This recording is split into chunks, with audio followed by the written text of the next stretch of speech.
Haleluya, selamat pagi Bapak Ibu Saudara-saudara kasih Tuhan, Shalom. Shalom. Saya yakin yang kedua bisa lebih dahsyat dari yang pertama, Shalom. Shalom. Haleluya. Boleh kasih tepuk tangan buat Tuhan kita yang luar biasa Bapak Ibu Saudara. Saya undang kita semua untuk sama-sama bangkit berdiri. Kita akan mulai ibadah pada pagi hari ini. Sebelum itu mari sama-sama kita bersatu dalam doa. Kita tundukkan kepala sejenak, kita berdoa. Bapak, terima kasih untuk segala berkat yang telah kami terima dalam kehidupan kami Tuhan. Terima kasih untuk kebaikan yang tidak pernah habis-habisnya Engkau curahkan buat kehidupan kami Tuhan. Kalau kami masih boleh ada sampai dengan hari ini, kami yakin dan kami percaya semua karena perkenanan Tuhan terjadi dalam setiap kehidupan kami. Engkau yang mengatur setiap kehidupan kami Tuhan. Engkau memberkati setiap pekerjaan kami. Apapun yang kami usahakan Engkau selalu buat berhasil Tuhan.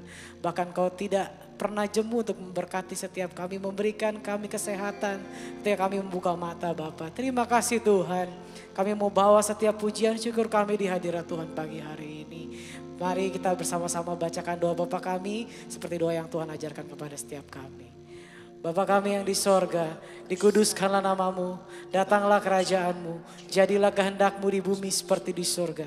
Berilah kami pada hari ini makanan kami yang secukupnya, dan ampuni kami akan kesalahan kami, seperti kami juga mengampuni orang yang bersalah kepada kami. Dan janganlah bawa kami ke dalam pencobaan, tapi lepaskanlah kami daripada yang jahat. Karena Engkaulah yang punya kerajaan dan kuasa dan kemuliaan sampai selama-lamanya. Yang percaya katakan amin. Boleh kasih tepuk tangan buat Tuhan. Silakan duduk kembali Bapak Ibu Saudara dalam hadirat Tuhan. Kita persiapkan hati dan pikiran kita untuk datang menyembah Tuhan di tempat ini.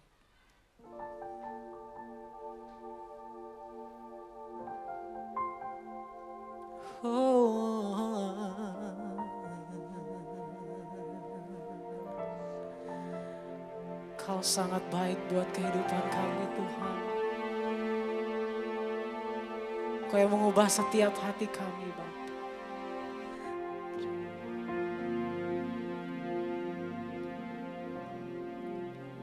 Betapa ku mencintai segala yang telah terjadi. Tak pernah sendiri jalan di hidup ini, selalu menyertai.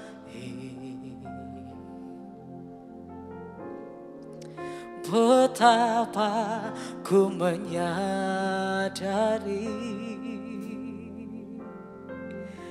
di dalam hidupku ini Kau selalu memberi rancangan terbaik oleh karena kasih.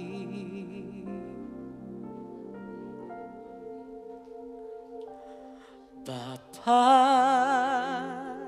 sentuh hatiku, ubah hidupku menjadi yang baru, bagai emas yang murni. Kau membentuk bejana hatiku. Bapa, ajarku mengerti sebuah kasih yang selalu memberi, bagai air mengalir yang tiada pernah berhenti. Inilah ucapan syukur setiap kami bersama katakan ku mencintai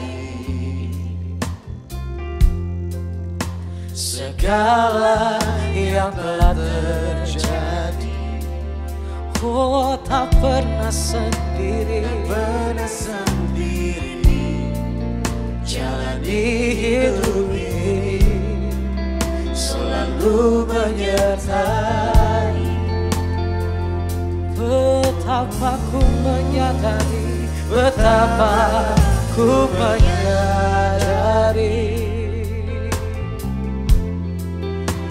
di dalam hidupku ini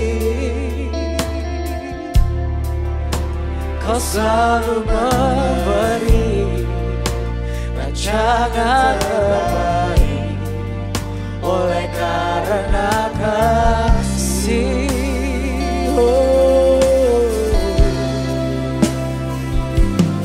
Bapa, sentuh hatiku, ubah hidupku menjadi yang baru, bagai emas yang murni. Kau membentuk rencana hatiku. Bapa, ajarku mengerti sebuah kasih yang selalu memberi bagai air mengalir yang tiada pernah berhenti. Oh Bapa, Bapa, sentuh hatiku, ubah hidupku menjadi yang baru, bagai emas yang murni. Kau membentuk rencana hatiku. Bapa, ajarku mengerti sebuah kasih yang selalu memberi. Saya undang kita semua bangkit berdiri, Bapak Ibu Saudara. Kita mau menyembah Tuhan lebih dalam lagi pagi hari ini. Yang tiada. Saya rindu jemaat Tuhan. Mari angkat kedua belah tanganmu, nyatakan ini dengan iman percayamu. Oh Bapa, Bapa,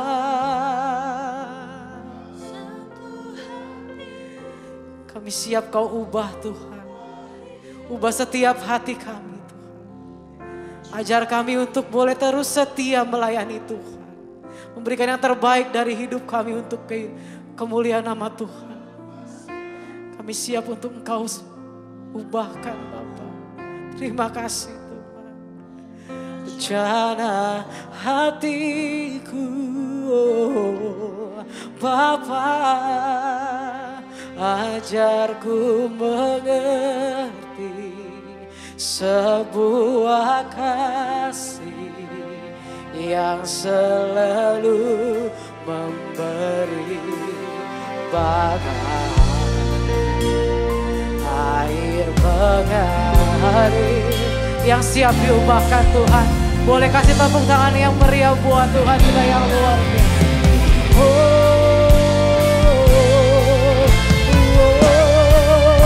Bapa, Bapa, sentuh hatiku, ubah hidup kami.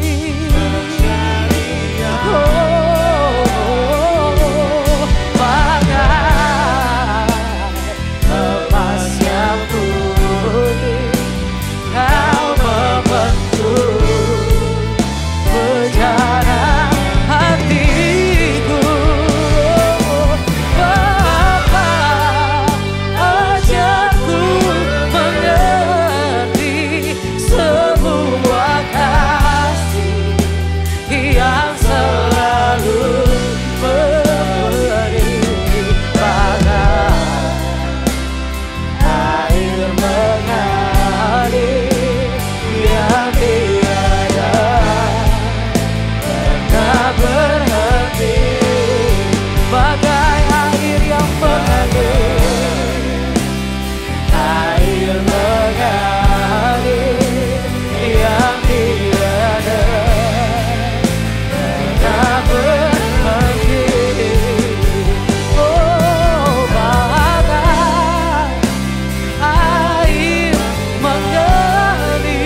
setiap ucapan syukurmu di hadirat-Mu.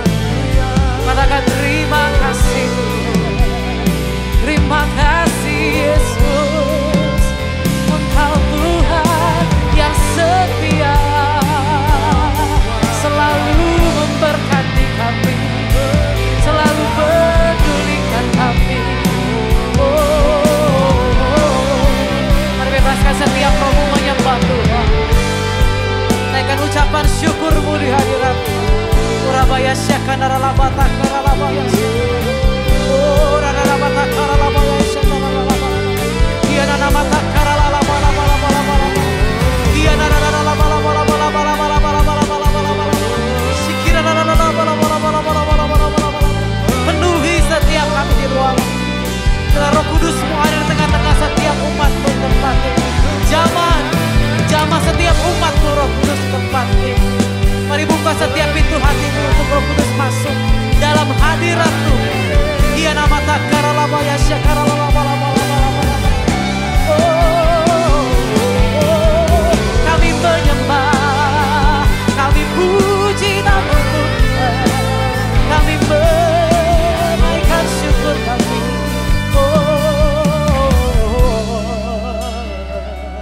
Masih mengangkat kedua belah tangan Bapak Ibu Saudara. Katakan terima kasih Yesus. Kau Allah yang setia. Kami siap Kau ubahkan untuk menjadi seperti kehendak-Mu Tuhan. Jadikan kami selalu turut dalam kehendak Tuhan. Kau yang membuka jalan setiap anak-anak-Mu di tempat ini Tuhan. Kau yang memberkati setiap kesehatan kami di tempat ini Tuhan. Curahkan Roh Kudus-Mu di tengah-tengah setiap kami. Biar kami boleh berbicara dalam bahasa-bahasa lain Tuhan. Ya rada batakara labaya syakara. Mari yang siap diubahkan Tuhan, angkat kedua belah tangan. Kita nyatakan, ubah hatiku seputih hati-Mu, setulus salib-Mu, kasih-Mu Tuhan.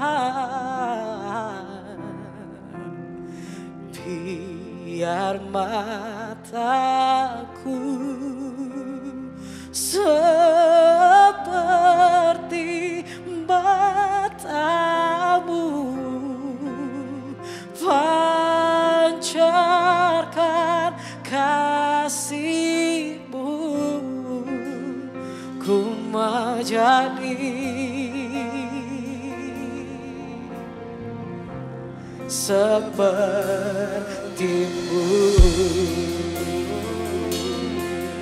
Bersama-sama katakan, oh ubah hatiku seputih hati-Mu, setulus salib-Mu, kasih-Mu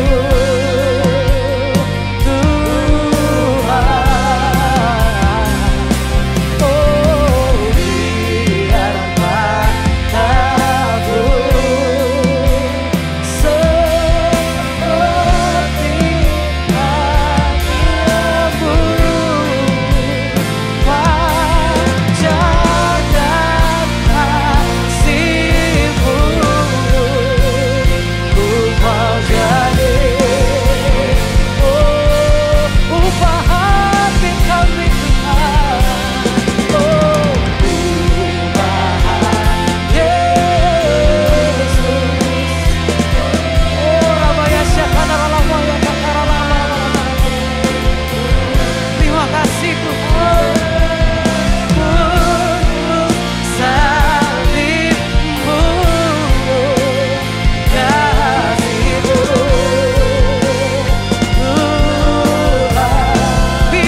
Segala puji kemuliaan hanya bagi nama Tuhan Yesus Kristus. Haleluya. Kami sungguh merasakan hadirat-Mu, Kau nyatakan di tengah-tengah kami saat ini. Dan Tuhan, kami siap lebih lagi menaikkan pujian kami. Kami mau hanya nama Yesus yang dipermuliakan. Saudaraku yang siap memuji, muliakan nama Yesus bersama. Mari kita katakan, amin. Beri tepuk tangan sorak-sorai buat Tuhan kita. Mari kita angkat pujian bersama. Seperti biasa, lihat kanan kirimu, boleh jabat tangannya. Katakan, Yesus dahsyat. Haleluya. Sebab Engkau sumber kemenangan kami. Kami mau bersorak Tuhan. Oh, oh, yeah. Firman terangi jalan, perisai iman di setiap waktu, lindungiku dari segala. Tak pernah ku ragu, karena Dia bersamaku, setia menjaga dengan kuasa mulia. Hanya di dalam nama-Nya Yesus Dia sumber kemenangan sepanjang hidupku. Hanya di dalam kuasa-Nya pasti tersedia kemenangan bagiku selama-lamanya. Oh, yeah, yeah. Kebenaran-Mu Tuhan. Mari katakan, kebenaran yang bebaskan selalu berikanku kekuatan hadapi segala tantangan. Tak pernah ku ragu, karena Dia bersamaku, setia menjaga dengan kuasa mulia. Hanya di dalam nama-Nya Yesus Dia sumber pengharapan di sepanjang hidupku. Hanya di dalam kuasa-Nya pasti tersedia kemenangan bagiku selama-lamanya. Hanya di dalam-Mu Tuhan. Oh, yeah. Mari serukan, hanya dalam nama-Nya. Dalam nama-Nya ada pengharapan, dalam kuasa-Nya kemenangan. Hanya di dalam nama-Nya Yesus ya sumber pengharapan di sepanjang hidupku. Di dalam kuasa Kau berkuasa Tuhan, tersedia kemenangan bagiku selamanya. Hanya di dalam nama-Nya Yesus Dia sumber pengharapan di sepanjang hidupku. Hanya di dalam kuasa-Nya pasti tersedia kemenangan bagiku selama-lamanya. Oh, Kau kemenanganku. Sebab dalam nama-Mu Tuhan, dalam nama-Nya ada pengharapan, dalam kuasa-Nya kemenangan. Beri sorak-sorai tepuk tangan. Haleluya. Yang masih mau memuji Tuhan, saya boleh lihat lambaian tangan Bapak Ibu Saudara. Amin. Boleh kasih kemuliaan yang meriah lagi buat Tuhan Bapak Ibu Saudara. Kita akan naikkan satu pujian lagi.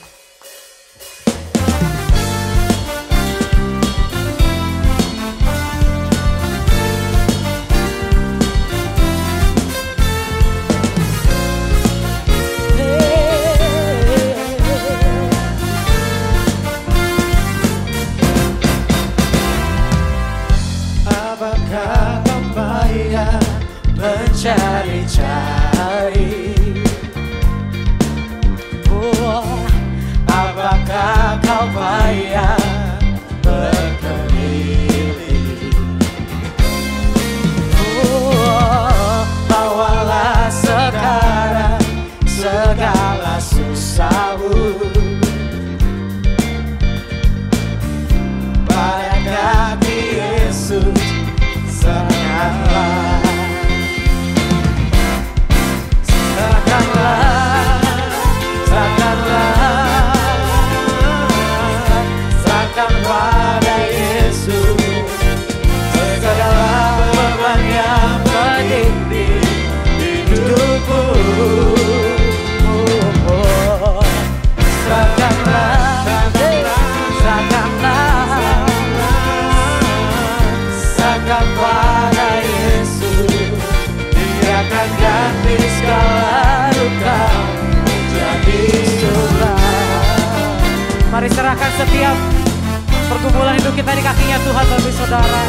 Karena Dia sanggup melakukan perkara yang besar. Sama-sama katakan.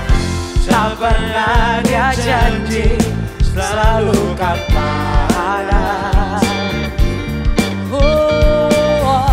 Tak pernah janji hanya ada hujan. Tapi Dia berjanji memberi kekuatan bila taufan ganas melanda-Ku. Katakan serahkanlah, serahkanlah, serahkanlah, serahkan pada Yesus segala beban yang menindih hidupmu. Serahkanlah, serahkanlah, serahkan pada Yesus. Dia akan ganti segala duka menjadi duka. Yo jemaat Tuhan naikkan pujian. Serahkanlah, serahkanlah,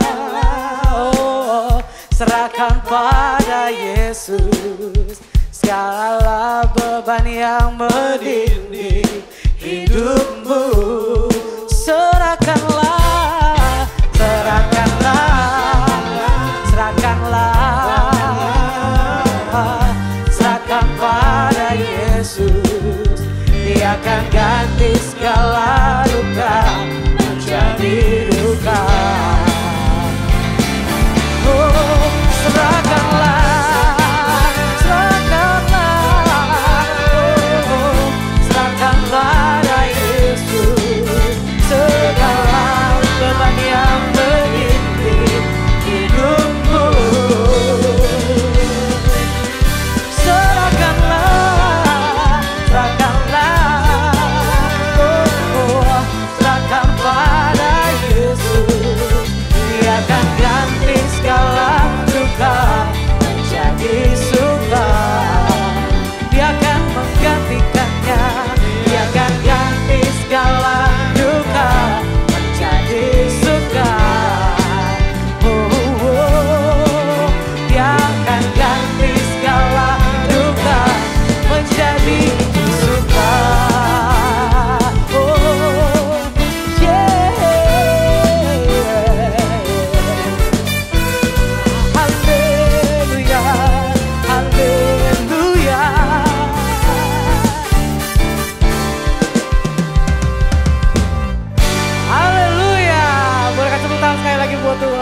Silakan duduk kembali Bapak Saudara. Kita akan bawa persembahan kita dan kita akan mendengarkan pengumuman gereja. Silakan. Bagi Bapak Ibu yang ingin memberikan persembahan dan persepuluhan dapat mentransfer ke rekening berikut.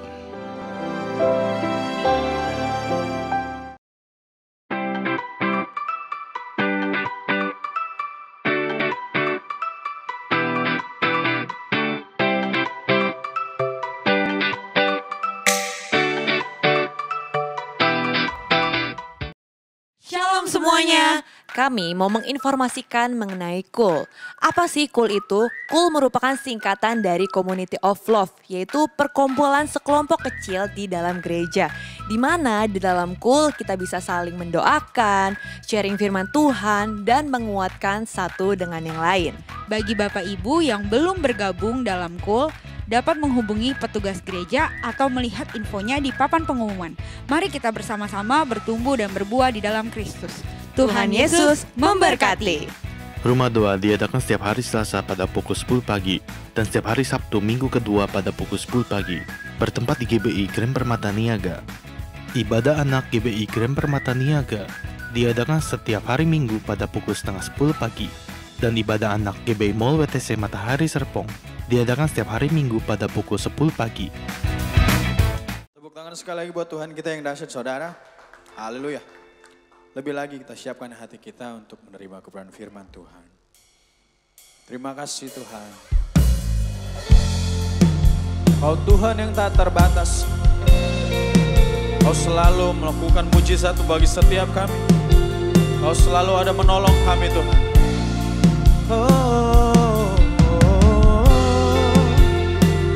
Kau setia. Kau ajaib Tuhan.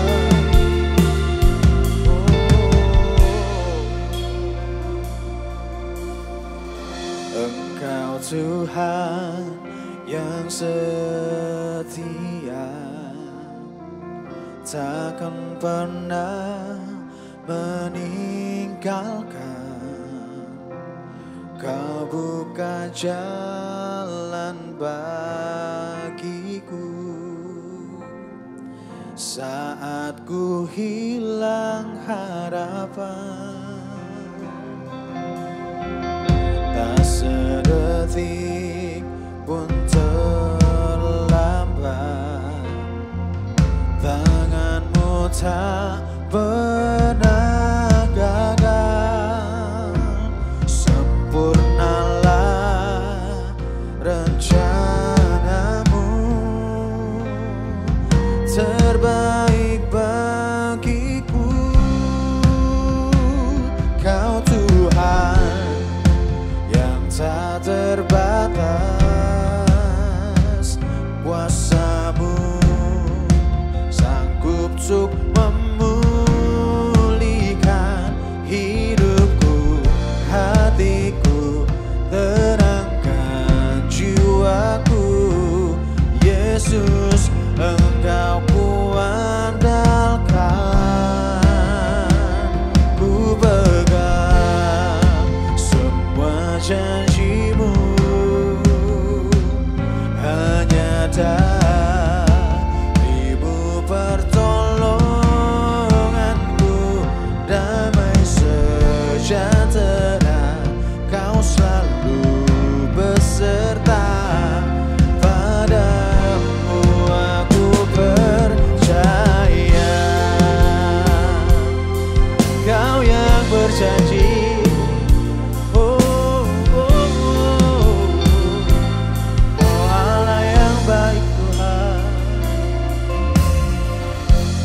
Sedetik pun terlambat, tanganmu tak pernah gagal. Sempurnalah rencanamu, terbaik bagiku. Kau Tuhan tak terbatas, kuasamu sanggup untuk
Mari sama-sama bangkit berdiri saudara. Ku berserah penuh padamu.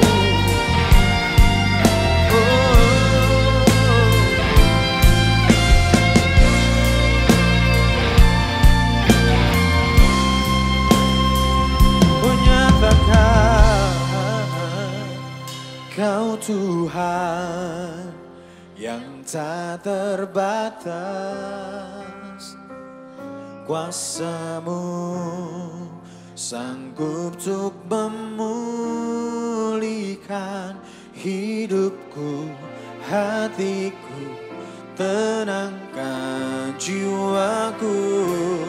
Yesus, Engkau kuandalkan. Ku pegang semua janji-Mu, hanya darimu pertolonganku. Damai sejahtera Kau selalu beserta. Padamu aku percaya. Kau Tuhan yang tak terbatas, kuasa-Mu sanggup untuk memulihkan hidupku, hatiku, tenangkan jiwaku. Yesus, Engkau kuandalkan. Ku pegang semua janji-Mu,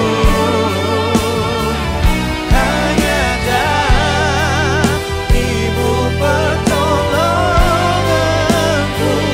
Damai sejahtera Kau selalu beserta.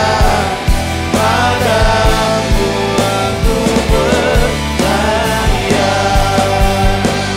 Damai sejahtera Kau selalu beserta. Padamu aku percaya. Damai sejahtera Kau selalu beserta. Padamu aku percaya. Yuk kita kasih tepuk tangan yang meriah buat Tuhan. Sungguh Tuhan, kami percaya penyertaan-Mu sempurna dalam hidup kami. Karena itu kami menaruh pengharapan kami hanya kepada nama Tuhan Yesus Kristus. Terima kasih Tuhan buat kesempatan kami boleh datang beribadah kepadamu, membawa pujian penyembahan kami. Kami percaya kehadiran Roh-Mu yang kudus, yang bersemayam di atas pujian penyembahan kami. Dan saat ini Tuhan berikan kepada kami hati dan telinga seorang murid yang mau diajar, yang mau dibentuk, yang mau dinasihati oleh firman-Mu. Biar firman kebenaran itu Tuhan taburkan dalam hidup kami. Urapi juga hamba-Mu, jadikan hamba-Mu sebagai alat-Mu yang efektif di tangan-Mu. Biar Tuhan pakai jadi berkat pagi hari ini. Dalam nama Yesus, semua kita yang siap untuk belajar firman Tuhan, katakan bersama dengan saya, amin. Yuk sekali lagi yuk, kita kasih tepuk tangan dulu yang meriah buat Tuhan. Oke, sebelum duduk coba tengok kiri, tengok kanan, bilang, Tuhan Yesus baik. Tuhan Yesus baik. Amin.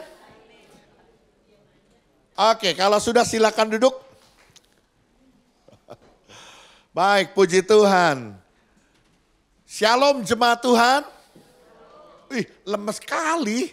Ini hari mau belajar berat loh. Saya diberi temanya ini nih. Waduh, harus semangat. Shalom. Wah, puji Tuhan. Ya, saudaraku, ketika kita bicara tentang memberi persepuluhan, seringkali saudaraku, ini satu topik yang dianggap sensitif dan dianggap tabu dan tak layak untuk dibicarakan. Kenapa? Karena berhubungan dengan uang. Tapi saya mau cerita dulu sebelum saya menyampaikan kebenaran firman Tuhan ini saudaraku. Saudara, sebelum media sosial berkembang seperti sekarang ini saudaraku. Ya, saya melihat bahwa di daerah-daerah, saya ini kebetulan saat ini masih menjabat sebagai wakil ketua Badan Pengurus Daerah di Provinsi Banten Gereja Bethel Indonesia. Jadi ya komandannya lah ibarat kata ya di daerah Banten ini kalau di Gereja Bethel Indonesia. Dan dulu saudaraku ketika media sosial belum berkembang, jemaat ada 20, 30, 40 orang, gereja itu bisa berjalan dengan baik. Operasional kebutuhan gereja tercukupi, bahkan kehidupan hamba Tuhannya terpenuhi. Tapi saudaraku dengar baik-baik, ketika media sosial hari-hari ini begitu semarak dan tidak lain dan tidak bukan isinya sesuatu yang kontroversi yang diangkat dan salah satunya bicara tentang persepuluhan. Enggak perlu lagi kasih persepuluhan. Kita tidak lagi terikat Taurat. Kita bukan lagi orang-orang yang hidup di dalam Taurat. Enggak perlu kasih persepuluhan. Bahkan kecenderungannya seakan-akan ketika kita memberi persepuluhan adalah sebuah kesalahan. Sehingga ada begitu banyak orang Kristen yang hari ini, yang dulunya setia memberi persembahan persepuluhan. Sekarang tidak lagi. Kenapa? Karena terkamiri, teracuni, terkontaminasi dengan ajaran-ajaran di media sosial. Hari ini saya mau tekankan sekali lagi saudaraku, dengar baik-baik. Tidak semua apa yang kamu dengar di media sosial adalah sebuah kebenaran. Bahkan kecenderungannya saya perhatikan saudaraku, rata-rata pengajaran yang ada di sana adalah ajaran-ajaran yang cuma cari sensasi, popularitas, hanya cari views, cari follower, hanya untuk yang berujung kepada keuntungan pribadi, bukan untuk mendewasakan dan mencerdaskan. Hampir sebagian besar rata-rata seperti itu. Karena itu saya mau tekankan hari ini saudaraku tentang memberi persepuluhan. Oke, boleh lanjut saudaraku. Sekalipun hal ini saudaraku menjadi sesuatu yang tabu, sensitif untuk dibicarakan. Tapi saudaraku ini menjadi sesuatu yang penting supaya kita menjadi orang-orang percaya, mengerti dan melakukan kebenaran.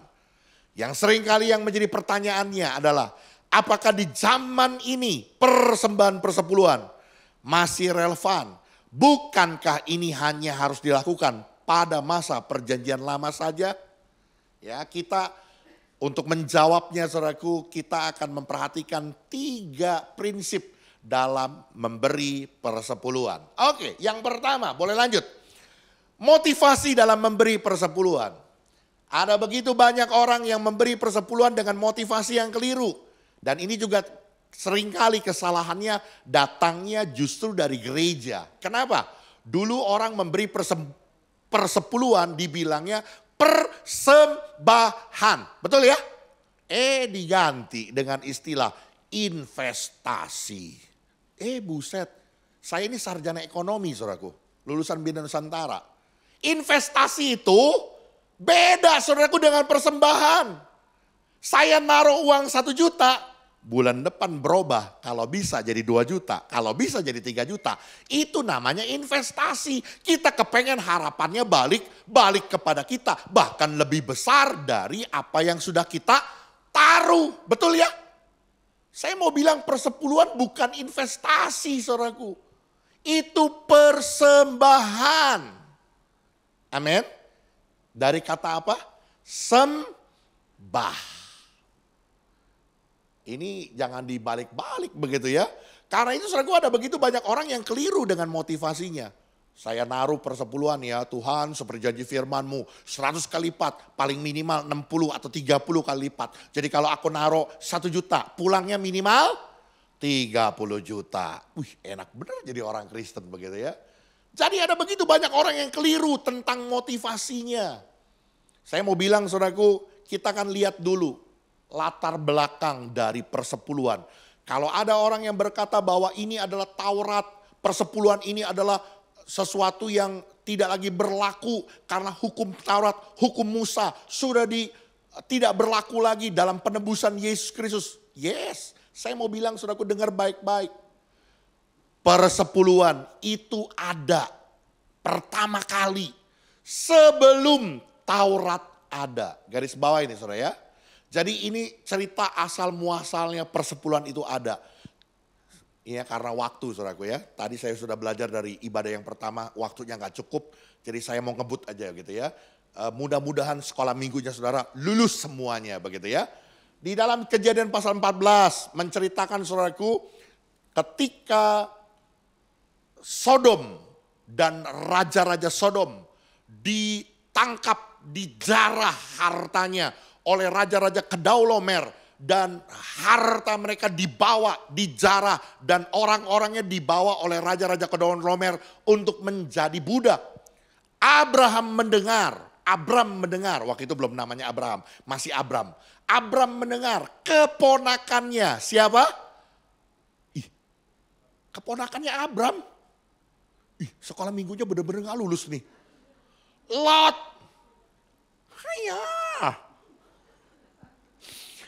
Lot ikut tertawan bersama dengan raja-raja Sodom. Karena dia tinggal di Sodom. Maka saudaraku Abraham dengan orang-orang yang menyusul ingin membebaskan Lot dan orang-orang Sodom. Singkat cerita, waktu mereka berperang lawan raja-raja Kedorlaomer, mereka menang dan mereka membawa pulang. Bukan saja orang-orang Sodom, raja-raja Sodom, tapi harta jarahannya dari hasil rampasan orang-orang Kedorlaomer itu dibawa pulang sama Abram.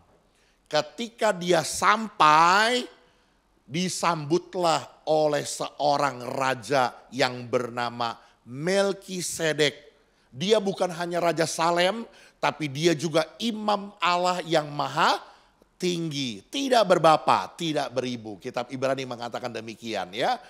Pengertiannya saudaraku dalam konteks bahwa dia membawa roti dan anggur, melambangkan perjamuan kudus, dan memberkati Abram yang sudah menang perang. Dan Abram, apa saudaraku?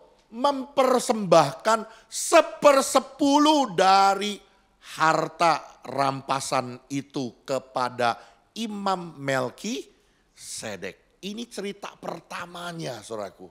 Jadi sebelum Taurat ada, jadi kalau ada yang ngomong persepuluhan itu adalah Taurat, itu keliru, itu salah. Karena persepuluhan ada sebelum Taurat ada. Amin. Apa sih motivasinya Abram? Kenapa dia memberi persepuluhan?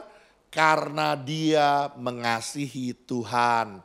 Dan dia bersyukur buat kemenangan dan berkat Tuhan. Sehingga dia bisa membebaskan Lot dan orang-orang Sodom. Karena motivasinya adalah mencintai Tuhan. Dan mengucap syukur. Demikian saudara dan saya, dengar baik-baik. Prinsip yang pertama ketika engkau membawa persembahan persepuluhan, ketika engkau memberi persepuluhan, harus dengan motivasi yang benar.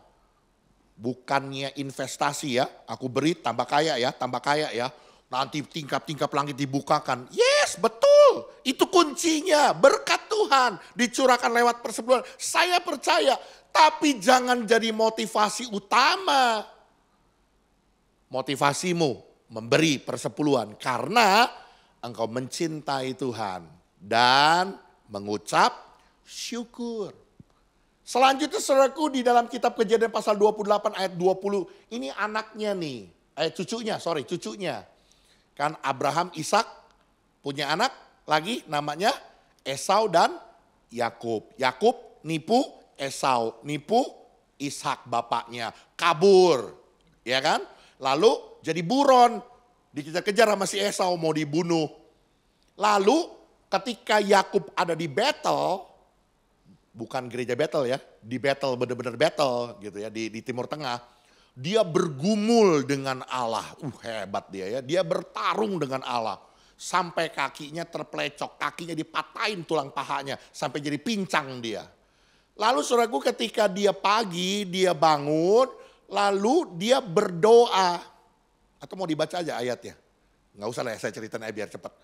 Dia ngomong begini, di tempat ini, di Tugu Batu ini, kalau engkau memberkati aku dengan keselamatan dari keluargaku, khususnya dari Esau yang hendak membunuhnya, maka aku akan membangun rumah untuk Tuhan di sini. Di Betel itu. Dan dia janji saudaraku, sejak hari itu seluruh apa yang dia dapat, dia akan persembahkan 1/10 untuk Tuhan. Jadi sekali lagi, apa sih motivasinya Yakub memberi 1/10? Motivasinya adalah karena dia mengasihi Tuhan dan karena dia bersyukur untuk keselamatan yang Tuhan sudah berikan. Sekali lagi, karena itu ketika kita memberi 1/10, saudaraku, motivasinya betul-betul harus dasarnya karena engkau mengasihi Tuhan dan mengucap syukur. Amin.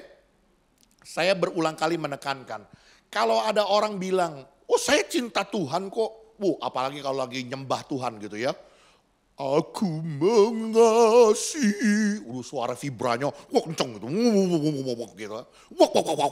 Terus tambah lagi dengan idur yang meler-meler gitu ya.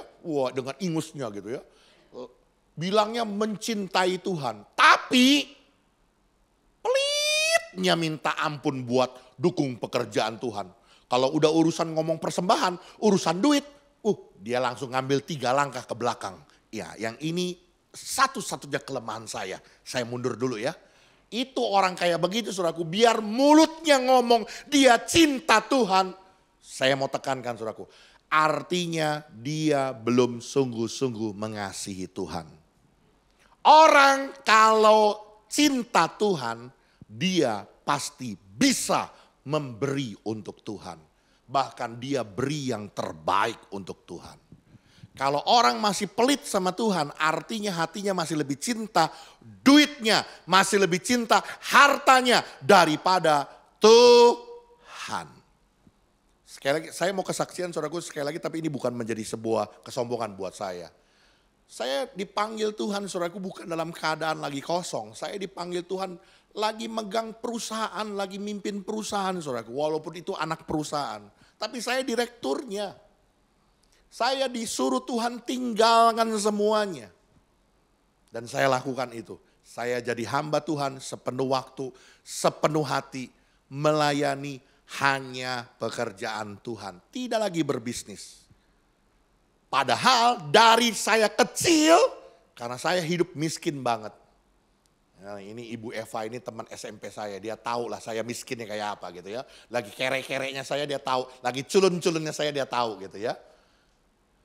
Saya saudaraku miskinnya itu miskin banget gitu saudaraku. Makanya dari kecil saya punya motivasi, saya gede harus kaya, saya gede harus sukses. Puji Tuhan, baru umur 20-an saudaraku. Saya ketemu koko ketemu gede gitu ya. Pokoknya dia percayain saya, pertama suruh pegang bagian marketing jadi manajernya gitu ya. Sampai akhirnya itu berkembang perusahaan, akhirnya saya bilang ya udahlah kalau gitu yang marketing ini saya mau buat jadi perusahaan, anak perusahaan aja. Kita pisah aja gitu, kita bagi hasil. Setuju dia gitu ya. Akhirnya saya pegang anak perusahaan, kembangkan lagi saudaraku. Saya dalam usia masih relatif sangat muda, baru usia 20-an saudaraku, 22, 23 sudah berjaya. Tapi enggak lama saudaraku. Umur 30 tahun Tuhan bilang tinggalkan semuanya. Hati saya berkata, berarti mimpi saya mau jadi orang kaya kandas dong. Iya dong. Kalau mau cari duit mah jangan jadi pendeta. Kere, susah. Jangan ya dek ya. Kalau mau kaya mah jangan jadi pendeta, jangan. Kalau jadi pendeta itu pengabdian. Jadi waktu saya terima itu saudaraku, saya tahu saya akan tertinggal dengan saudara-saudara saya. Saya akan jadi orang yang mungkin tidak lagi bisa menikmati kekayaan. Enggak masalah. Kenapa? Karena saya lebih cinta Tuhan dari harta dan kekayaan. Amin. Orang kalau cinta Tuhan saudaraku, dia pasti bisa memberi yang terbaik untuk Tuhan. Bahkan memberi hidupnya untuk Tuhan. Amin. Karena itu sekali lagi saudaraku, engkau bisa memberi persepuluhan kalau motivasimu karena engkau mengasihi Tuhan. dan sungguh-sungguh engkau bersyukur buat segala sesuatu kehidupan. Ketika engkau bangun pagi, engkau masih bisa menikmati kehidupan yang baik. Berkat-berkat Tuhan yang berlimpah, engkau bersyukur. Lalu engkau membawa persepuluhanmu ke dalam rumah Tuhan. Karena engkau sungguh mengasihi Dia. Oke, boleh lanjut multimedia. Ini ayat kontroversi saudaraku ya. Saya mesti baca dulu karena ini ayatnya perlu. Matius 23 ayat 23. Celakalah kamu hai ahli-ahli Taurat dan orang-orang Farisi. Hai kamu orang-orang munafik, sebab persepuluhan dari selasi, adas, manis dan jintan kamu bayar. Tetapi yang terpenting dalam hukum Taurat kamu abaikan, yaitu keadilan dan belas kasihan dan kesetiaan. Yang satu harus dilakukan dan yang lain jangan diabaikan. Saudaraku, ada begitu banyak orang menggunakan ayat ini yang menyatakan bahwa Yesus tidak setuju dengan persepuluhan. Yesus saja mengecam ahli-ahli Taurat dan orang-orang Farisi yang membawa, yang memberikan persepuluhan. Ini sebuah kekeliruan lagi. Sekali lagi, terlalu cepat untuk menafsirkan ayat, hanya mencomot-comot ayat. Saudaraku, konteksnya di sini saudaraku, Yesus mengecam bukan bicara tentang persepuluhannya, tetapi karena motivasi ahli-ahli Taurat dan orang-orang Farisi, orang-orang Yahudi pada saat itu yang membawa persepuluhan mereka, yang memberi, yang membayar persepuluhan mereka hanya dengan motivasi ritual legalistik. Ngerti nggak ritual legalistik? Ritualitas. Kalau lagi ke rumah duka saudaraku, saya liatin orang ambil hiyo gitu ya. Soja-soja di depan peti mati. Saya sudah pernah bikin survei loh saudara. Selesai dia soja-soja, saya tarik ke samping lalu saya tanya, apa yang lo ngomong di depan peti mati? Nggak ada yang bisa jawab saudaraku. Dari 10 orang responden, 10-10-nya tidak ada yang bisa jawab. Kenapa? Karena itu cuman ritualitas. Ya, legalistik. Legalistik itu sebuah hal yang menjadi sebuah hal yang diharuskan gitu. Kalau enggak nanti apa kata orang. Ya gitu ya, kira-kira begitu saudaraku. Hari Minggu ke gereja, kalau enggak ke gereja dosa lu. Itu legalistik. Kalau lagi perjamuan kudus, minggu pertama penuh gereja. Kenapa? Kalau nggak ikut perjamuan kudus dosa. Oh gitu ya. Kalau minggu-minggu lain nggak ikut nggak apa-apa ya? Nggak apa-apa. Dosanya lebih kecil gitu ya. Itu legalistik. Ya, mereka diomelin Yesus, ditegur Yesus itu karena motivasinya hanya sebuah rutinitas kegiatan agamawi. Legalistik, ritualitas, bukan motivasi membawa persepuluhan mereka karena mereka mencintai Tuhan. Sehingga mereka bisa lebih mengutamakan persepuluhan dibandingkan keluarga mereka. Mau makan kek, enggak kek, mereka enggak peduli. Itu yang ditentang oleh Yesus. Makanya saya mau tekankan saudaraku, ya. Yesus menekankan bukan soal persepuluhan tetapi mereka mengabaikan yang lebih esensial. Apa itu? Keadilan, belas kasihan dan kesetiaan. Kalau engkau bisa memberi persepuluhan, maka engkau juga bisa memberi buat orang tuamu, memberi buat saudaramu yang membutuhkan, memberi buat orang-orang di lingkunganmu yang memerlukan.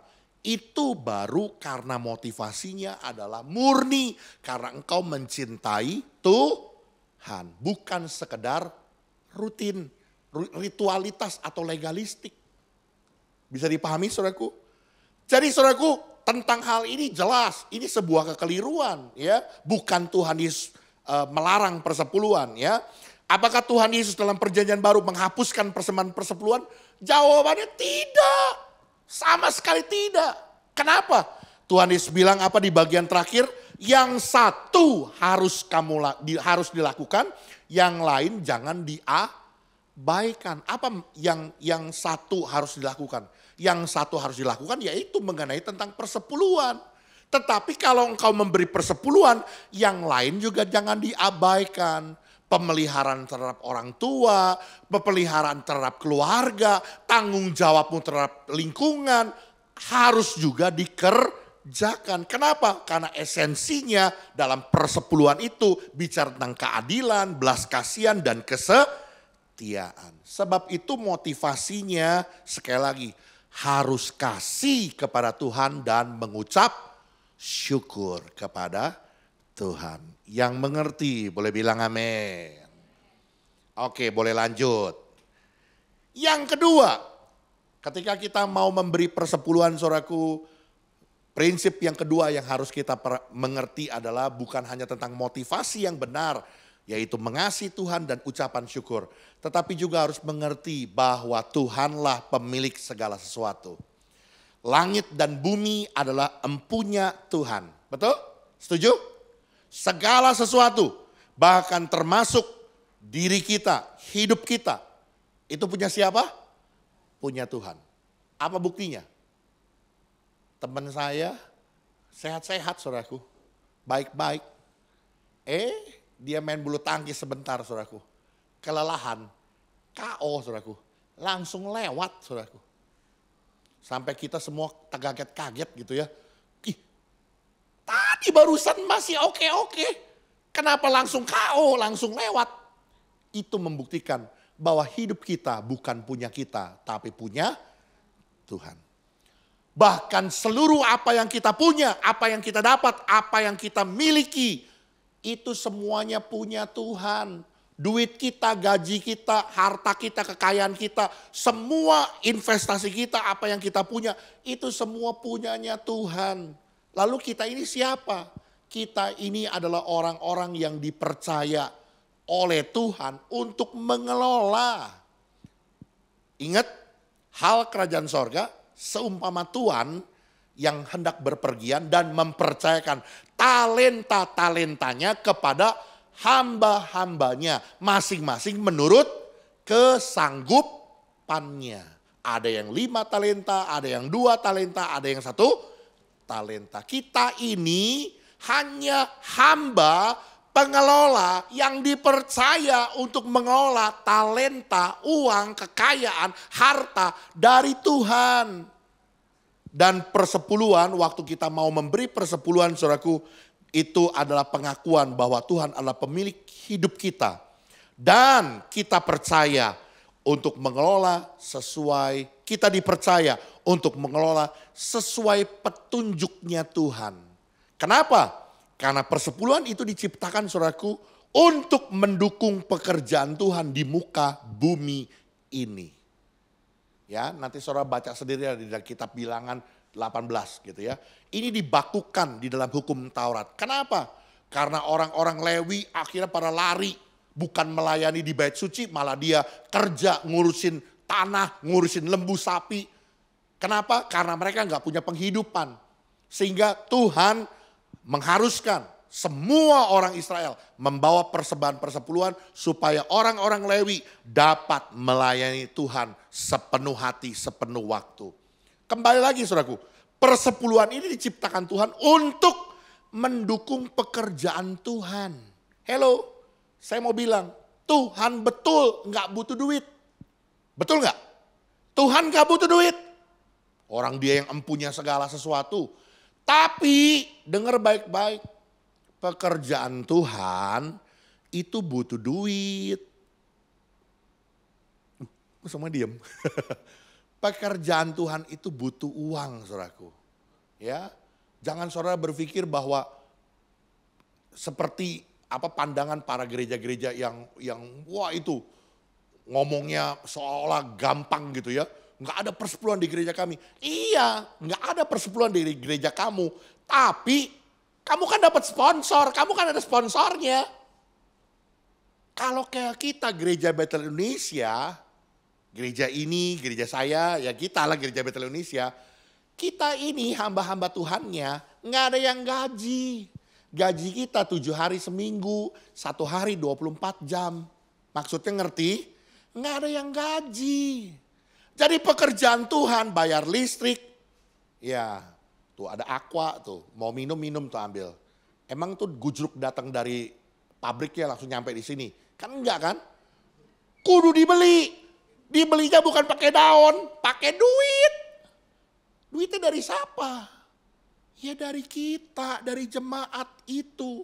Dan gereja yang sehat bukan hanya didukung, dipelopori oleh 1-2 orang. Itu gereja gak sehat. Saya lihat nih ada banyak gereja.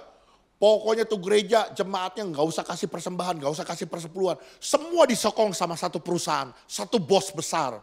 Itu gak sehat gereja model kayak gitu. Kenapa? Begitu tuh bos kolaps, bisa gak bangkrut?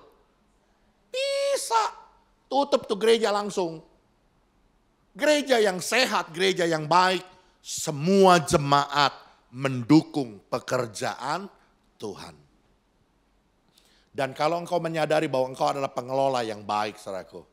Engkau tahu bahwa Tuhan punya ingin supaya kita mendukung pekerjaan Tuhan. Maka kita akan memberi persepuluhan. Ya, oke, lanjut. Persepuluhan yang dicatat dalam kitab Maleakhi pasal 3, khususnya ayat yang ke-10, saudaraku. Ini adalah sebuah tantangan untuk membuktikan kesetiaan Allah. Ini ngomong-ngomong tahu gak nih ayatnya?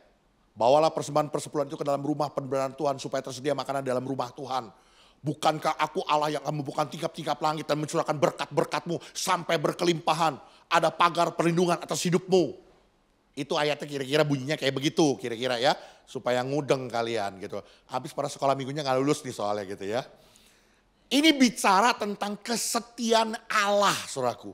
Jadi harus dilihat dari kerangka rohani bahwa kita memberikan persepuluhan itu karena kita sudah terlebih dahulu menerima berkat dari Tuhan.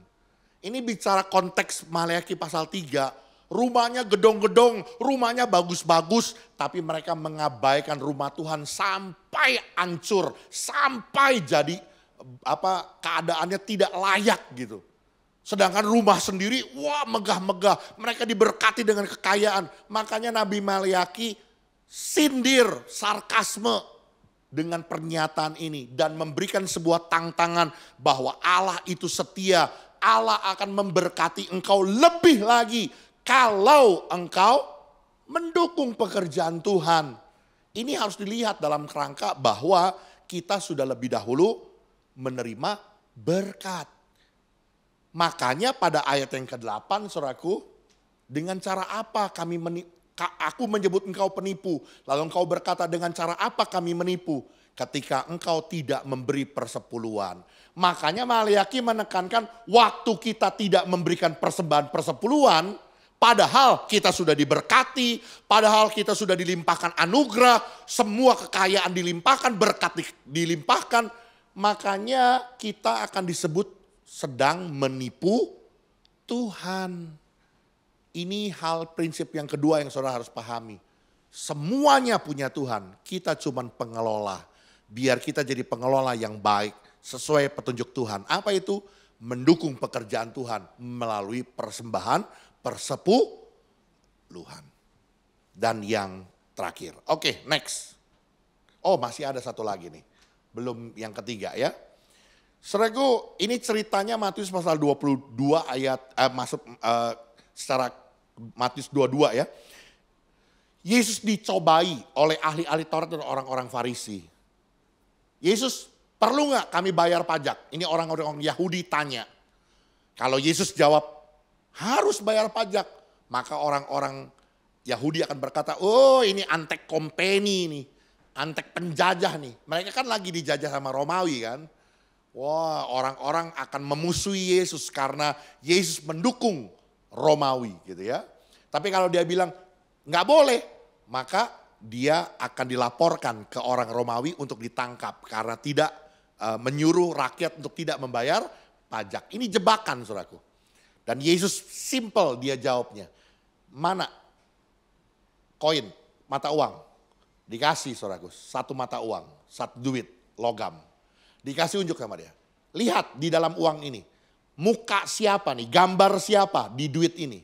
Orang-orang bilang, ya itu muka kaisar. Lalu Yesus menjawab, berikanlah kepada kaisar apa yang wajib kamu berikan kepada kaisar. Dan kepada Allah apa yang wajib kamu berikan kepada Allah. Pertanyaan saya saudaraku, yang wajib kita berikan kepada Allah berkaitan tentang keuangan. Ini soal apa? Gak ada yang lain, cuma satu, tentang persepuluhan. Jadi saudaraku, kalau engkau seorang pengelola yang baik, berikanlah apa yang wajib engkau berikan untuk Allah, berikanlah kepada Allah. Kalau engkau seorang pengelola yang baik. Dibaca sama-sama ya. Halo, masih pada bangun? Dibaca ya, dibaca yang bagian terakhir. Jika kita, oke ya, bisa? Bisa anak-anak? Oke, dijawab. 2, 3.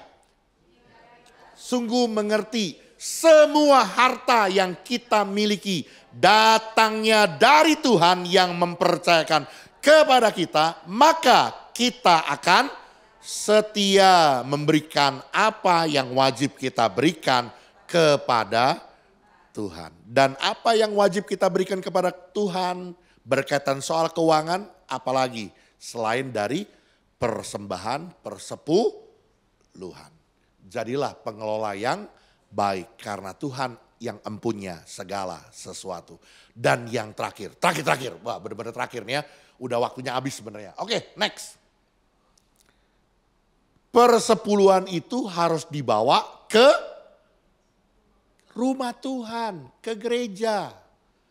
Maleakhi pasal 3 ayat 10, bawalah persembahan persepuluhan itu ke dalam apa? Rumah perbendaharaan Tuhan. Nggak dibilang bawalah ke panti asuhan. Nggak dibilang bawalah ke panti jompo. Emang orang sekarang terlalu kreatif gitu ya. Persepuluhan saya, suka-suka saya. Saya mau bawa kepada kegiatan sosial. Bahkan dia bilang begini, saya mau kasih persembahan saya untuk shelter anjing katanya. Daripada buat gereja mendingan buat shelter anjing. Ini nggak ngerti, itu mah bukan persepuluhan, ya. Itu termasuk persembahan khusus yang model-model kayak begitu. Persembahan persepuluhan tidak bisa tidak. Ingat ya, tadi cerita asal muasalnya tentang si Yakub. Dia mau bangun rumah Allah dan sejak saat itu di battle, di rumah Allah itu, dia akan bawa persembahan persepuluhannya untuk Tuhan. Bawalah persembahan persepuluhan itu ke dalam rumah Tuhan. Perhatikan rumah Tuhan. Saya mau bilang saudaraku, gereja ini bisa ada, itu karena ada orang-orang yang cinta Tuhan. Ada orang-orang yang berkorban, ada orang-orang yang menabur untuk rumah Tuhan ini. Siapa? Kita semua. Sekali lagi, gereja yang sehat bukan hanya segelintir orang, bukan 1-2 orang. Tapi semua jemaat mendukung pekerjaan Tuhan. Sekali lagi, bukan bicara motivasinya karena ingin diberkati, karena ini adalah aturan, karena ini, karena itu. Bukan semua. Saya memberi persepuluhan karena saya mencintai Tuhan. Bukti orang yang cinta Tuhan, dia pasti akan memberi buat Tuhan. Dia bawa untuk rumah Tuhan, dia dukung pekerjaan Tuhan. Amin. Persepuluhan juga tidak boleh diberikan ke panti sosial, kegiatan sosial dan lain-lainnya. Persepuluhan juga tidak boleh diberikan langsung kepada hamba Tuhan atau pendeta. Bedakan lo ya, berkat untuk pendeta sama persepuluhan itu berbeda. Saya menemukan ada banyak kasus, ngasih persepuluhannya nggak ke gereja saya Pak, saya ngasihnya ke pendeta si A. Pendetanya juga gak punya integritas lagi. Nerimain aja. Salah saudaraku. Bawalah bukan ke rumah pendeta. Tapi ke rumah Tuhan. Kemarin, belum lama. Saya melayani salah satu jenderal saudaraku. Karena istrinya berpulang, dia mengalami tekanan tentunya ya. Karena kurang lebih sekitar beberapa bulan dia ngurusin istrinya. Dan dalam pelayanan itu tiba-tiba dia keluarin segepok uang, saudaraku. Nggak tahu itu duit juga, pokoknya udah nggak teratur dah bentuknya gitu ya. Dia keluarin lalu kasih ke saya. Ini Pak, waktu saya terima, pertanyaan yang saya tanya pertama kali, ini duit apa Pak? Harapan saya sih, maunya saya jawabannya, itu duit buat Bapak. Langsung seneng banget saya gitu ya. Tapi enggak saudaraku, dia jawab, itu persepuluhan saya Pak. Karena saya ngurusin istri jadi nggak bisa ke gereja. Jadi itu persembahannya saya titipin ke Bapak. Ini duit apa Pak? Itu persepuluhan saya Pak. Oh persepuluhan saya, persepuluhan Bapak ya. Berarti harus saya bawa ke rumah Tuhan. Bukan dibawa pulang ke rumah saya. Halo, bisa dimengerti? Emang jarang sih, jujur ngomong bukan sombong, jarang pendeta yang model gua sekarang. Ini mah ngomong fair-fairan, bukan sombong. Memang bener, duit segepok lu saudara. Saya bawa ke gereja, saya setorin ke bank. Ada berapa puluh juta gitu, setorin, masukin ke rekening gereja, GBI, Katariso gerejanya saya gitu. Bukan gereja saya, gerejanya kami gitu. Gereja kami juga sekarang ini lagi bangun. Makanya kalau di jemaat kami saudaraku, nggak ada yang berani ngomong soal duit. Kenapa? Sampai saya bilang begini, gue itu bukan soal duit lagi ngasihnya. Hidup gue aja gue persembahkan buat Tuhan. Dapat rumah saudaraku, memang itu peninggalan dari papa saya dulu. Rumah KPR BTN di Polres Gaga saudaraku. Udah kayak kandang burung. Anak muda kalau mau pernikahan, nggak ada yang mau di gereja. Saya nanya dong, lu kenapa sih nggak mau pernikahan di gereja? Mohon maaf Pak Gembala, kalau lagi syuting Pak, begitu keluar Pak, malu kami Pak, gerejanya kayak kandang burung. Begitu saya lihat dari luar, cengli juga sih, emang bener mirip kayak kandang burung gitu. Tapi itu dulu, kami beli sebelah kanan, sebelah kiri. Kami bangun jadi gedung yang megah. Gereja terbesar di Polis saat ini saudaraku. Dan yang lebih dahsyat lagi, IMB-nya rumah ibadah. Semua kemuliaan Tuhan. Kasih tepuk tangan buat Tuhan. Ini benar saudaraku. Ya, semua kasih karunia Tuhan. Kenapa? Integritas.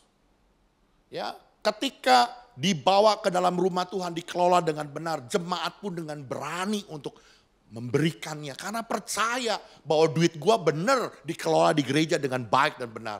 Kebetulan saya punya bendahara juga seirama dengan saya. Pelitnya minta ampun. Jadi kalau sudah masuk, mau keluar, agak hitung-hitungan gitu ya. Saya bilang nggak apa-apa, bendahara yang baik, nggak jor-joran saya bilang. Ya, tapi dengan begitu saudaraku, gereja teratur keuangannya dan berkembang dengan baik. Oke, next, lanjut. Persepuluhan dilakukan agar pekerjaan Tuhan dapat berjalan dengan baik. Saya mau katakan saudaraku, atau kita baca deh ya kitab Nehemia nih, biar saudara jelas ya tentang hal ini. Nehemia, saya bacakan saja. Nehemia 13 ayat 10 sampai 13. Juga kudapati bahwa sumbangan-sumbangan bagi orang-orang Lewi tidak pernah diberikan. Sehingga orang-orang Lewi dan para penyanyi yang bertugas masing-masing lari ke ladangnya. Lari jadi tukang ojek, jadi pedagang di pasar, lari tuh. Nehemia bilang, aku menyesali para penguasa kataku. Mengapa rumah Allah kamu biarkan begitu saja? Lalu kukumpulkan orang-orang Lewi itu dan kukembalikan pada tempatnya. Maka seluruh orang Yehuda membawa lagi persembahan persepuluhan daripada gandum, anggur dan minyak ke perbendaharaan. Sebagai pengawas-pengawas perbendaharaan ku angkat Selemnya dan Sadok seorang ahli kitab dan Padaya seorang Lewi, seorang Hanan bin Zakur dan sebagainya. Sekali lagi saudaraku, persepuluhan itu dilakukan untuk pekerjaan Tuhan dapat berjalan dengan baik. Supaya hamba-hamba Tuhan bisa konsentrasi melayani pekerjaan Tuhan. Nggak mikirin kehidupannya. Karena semuanya tercukupi. Persepuluhan jangan dilakukan karena peraturan. Sekali lagi, jangan dilakukan karena peraturan. Bukan karena aturan, tapi karena kasih kita dan kebanggaan kita turut mendukung pekerjaan Tuhan. Amin. Biar pengajaran ini mungkin gak sempurna, tapi sedikit banyak akan memberikan pengertian yang benar tentang persepuluhan. Sekali lagi saya mau ingatkan saudaraku, di luar sana banyak guru, di luar sana banyak pengajaran, tapi rumahmu adalah di sini. Orang tua rohanimu adalah Ibu Deki bersama dengan hamba-hamba Tuhan di sini. Sehingga jangan kebanyakanlah kayak kutu loncat gitu ya, ngikutin gereja ini, gereja ini, gereja ini. Saya mau bilang saudaraku, apalagi media sosial, itu hamba-hamba Tuhan rata-rata saudaraku, gak bertanggung jawab. Kalau mereka menyesatkan, emang mereka pikirin ente tersesat? Yang penting mah viewsnya banyak, followernya banyak, itu urusan ente tersesat mah itu urusan ente sendiri. Dia mah bilangnya begitu. Jadi saya mau tekankan saudaraku, jangan terlalu percayalah sama media sosial. Aduh, kemarin saudaraku saya sampai geram saudaraku. Anak bocil, wah kayak ahli teologi ya saudaraku. Ini perlu kita perhatikan ya. Nggak apa-apa deh ya, sekalian lama dikit ya. Dikit lagi ya. Tambah waktu ya. Ini perlu kita kaji kata. Istilah Tuhan mengizinkan pencobaan. Kenapa? Karena Tuhan begitu baik, nggak mungkin mengizinkan yang jahat. Nggak mungkin dia memberikan kita celaka. Saya bilang, aduh ini anak ngeliat Alkitab cuma satu ayat, kemudian dia pakai ayat itu menjadi pembenaran. Belajar Alkitab itu, saya MA 2 tahun, karena saya dari SE kan. Jadi saya 2 tahun MA saudaraku, nggak bisa langsung ke MTH. Saya mesti martikulasi dulu. Ambil S1-nya tuh MA tuh 2 tahun. Habis itu ngambil 2 tahun lagi ke MTH. Malah bukan 2 tahun, malah 3 tahun saudaraku di MTH-nya gara-gara nyangkut tesisnya. Udah begitu ambil lagi DTH 3 tahun lagi. Sampai hari ini saudaraku saya masih belajar. Saya masih merasa bahwa saya bodoh secara teologi dibandingkan dengan para doktor-doktor teologi lainnya. Nah ini bocil mungkin belajar Alkitab juga baru dengar khotbah tadi pagi dari pendetanya. Dia berani bikin konten dengan yakin saudaraku. Dia nggak sadar bahwa ayat Alkitab bilang kalau ada orang yang menyesatkan, ikat lehernya dengan batu kilangan dan lemparkan orang itu ke jurang. Itu bukan kata saya loh, kata Alkitab loh. Sekarang orang dengan mudahnya tanpa tanggung jawab membuat sebuah konten-konten yang penyesatan isinya. Saudaraku, saya mau tanya sama saudara, ada nggak di sini anakmu ikut ujian supaya naik tingkat, lalu engkau berkata, aku membenci anakku, makanya aku sengaja biarin dia ikut ujian, biar dia susah belajar, biar dia sampai tengah malam dia belajar, benci gua sama dia. Kan nggak ada. Justru karena kita mengasihi dia, makanya dia harus ikut ujian. Supaya apa? Supaya dia bisa naik tingkat. Betul kan? Pencobaan, ujian yang Tuhan izinkan terjadi dalam hidupmu bukan untuk menghancurkan engkau. Tapi Tuhan mau membuat engkau punya kualitas iman yang baik. Lalu dia bilang, enggak mungkin Tuhan mengizinkan pencobaan. Lo Abraham aja anak kesayangannya loh disuruh sembelih di Bukit Moria. Saya bilang cerita tentang Abraham, cerita tentang Ayub itu kemana semuanya. Ambil ayat cuma satu kutip, cep. Wah dijadiin dasar sama dia. Sesat semuanya dan gak bertanggung jawab. Jadi saya mau tekankan ini, hati-hati terhadap pengajaran di media sosial. Tuhan berkati, biar kita boleh menjadi pribadi yang semakin mengasihi Tuhan dan mendukung pekerjaan Tuhan melalui keuangan kita. Amin. Kita bangkit berdiri bersama-sama karena waktunya sudah cukup siang, kita akan akhiri ibadah kita. Terima kasih buat kepercayaan buat saya bisa melayani di GBI GPN ini. Mari kita tundukkan kepala, kita berdoa. Bapak terima kasih buat kesempatan di siang hari ini. Kami boleh bersama-sama belajar akan firman-Mu Tuhan. Kami belajar tentang memberi persepuluhan. Ketika kami mau memberi persepuluhan, kami harus mengerti 3 prinsip ini. Bahwa yang pertama, motivasi kami dalam memberi persepuluhan harus benar. Bukan karena kami ingin diberkati dengan investasi yang kembali berlipat-lipat. Bukan karena perkara ini adalah sebuah aturan. Bukan motivasi yang lain secara legalistik. Tetapi sungguh-sungguh Tuhan, kami memberi persepuluhan karena kami mencintai Tuhan. Orang yang mencintai Tuhan dari hatinya, dia pasti memberi yang terbaik untuk Tuhan. Karena kami mengucap syukur kepadamu untuk segala anugerah, untuk segala berkat yang Tuhan sudah berikan, untuk pemeliharaan yang Tuhan sudah nyatakan. Yang kedua, kami harus menyadari bahwa Tuhanlah pemilik segala sesuatu. Engkaulah Tuhan kami, dan kami adalah hamba-hambamu yang dipercaya sebagai pengelola, sebagai pengurus dari setiap keuangan, dari setiap talenta yang Tuhan percayakan dalam hidup kami untuk kami kembangkan. Dan Tuhan mau kami memberikan kepada apa yang wajib kami berikan kepada Tuhan. Sebagai pengelola yang baik, kami mau Tuhan memberi persepuluhan. Karena kitab Maleakhi menyatakan dengan tegas, waktu kami terima berkat, waktu kami mengalami berkat, tetapi kami mengabaikan pekerjaan Tuhan, kami sedang menipu Tuhan. Bahkan yang ketiga, prinsip yang harus kami mengerti ketika kami memberi persepuluhan. Persepuluhan itu harus dibawa ke dalam rumah Tuhan. Sebab persepuluhan bukan untuk kegiatan sosial saja.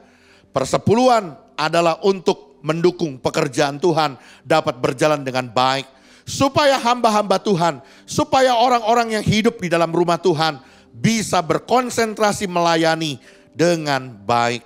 Karena itu biarlah persepuluhan yang kami lakukan adalah bagian kebanggaan kami mendukung pekerjaan Tuhan. Terima kasih Tuhan, mari kau berkati setiap umat-Mu. Biar firman-Mu, pengajaran ini tertanam dan terbentuk dalam hidup kami. Dan kami boleh menjadi pribadi yang semakin indah di hadapan-Mu. Kami berdoa buat semua para pelayan Tuhan, hamba-hamba Tuhan yang sudah melayani hari ini, Tuhan berkati. Bahkan kami berdoa buat Ibu Deki, Ibu Gembala, mari Tuhan berkati. Buat semua para pengurus, semua para pejabat di tempat ini. Berkat Tuhan memberkati.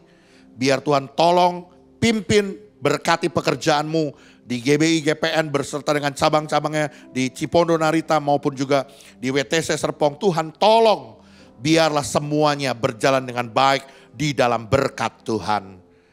Mari saudaraku, arahkan hatimu, terimalah berkat yang datang dari Dia. Tuhan memberkati engkau dan melindungi engkau. Tuhan menyinari engkau dengan wajahnya dan memberi engkau kasih karunia. Tuhan menghadapkan wajahnya kepadamu dan memberi engkau damai sejahtera. Terimalah segala anugerah dari Allah Bapa, cinta kasih dari Tuhan kita Yesus Kristus, persekutuan Roh Kudus menyertai kita mulai dari hari ini sampai Maranatha Tuhan datang. Semua kita yang percaya diberkati, katakan amin. Selamat siang, ibadah sudah selesai, Tuhan berkati.